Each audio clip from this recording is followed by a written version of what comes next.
தென்னகத்தில் ஒரு தலைவன் பிறப்பான். அவனை அம்மக்கள் மனதார நம்புவார்கள்.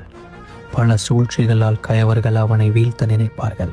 அவனை தடுக்க பல உயிர்களை இரையாக்குவார்கள். ஆனால் ஒரு நாடே அவன் பின்னால் திரண்டு நிற்கும். பின்பு அந்த நாட்டிற்கே அவன் தலைவனாவான். மக்கள் செல்வ செழிப்புடன் வாழ்வார்கள். அவன் ஆடும் விதம் நாடெங்கும் பேசப்படும்.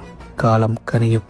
நாடே அவன் பின்னால் நிற்கும். அவன் இந்நாட்டை ஆளப்போகும் நாள் வெகு தூரத்தில் இல்லை. தென்னகத்தில் ஒரு தலைவன் பிறப்பான். அவனை அம்மக்கள் மனதார நம்புவார்கள். பல சூழ்ச்சிகளால் கயவர்கள் அவனை வீழ்த்த நினைப்பார்கள். அவனை தடுக்க பல உயிர்களை இரையாக்குவார்கள். ஆனால் ஒரு நாடே அவன் பின்னால் திரண்டு நிற்கும்.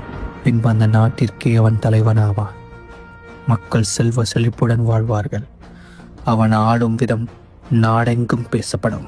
காலம் கனியும். நாடே அவன் பின்னால் நிற்கும். அவன் இந்நாட்டை ஆளப்போகும் நாள் வெகு தூரத்தில் இல்லை.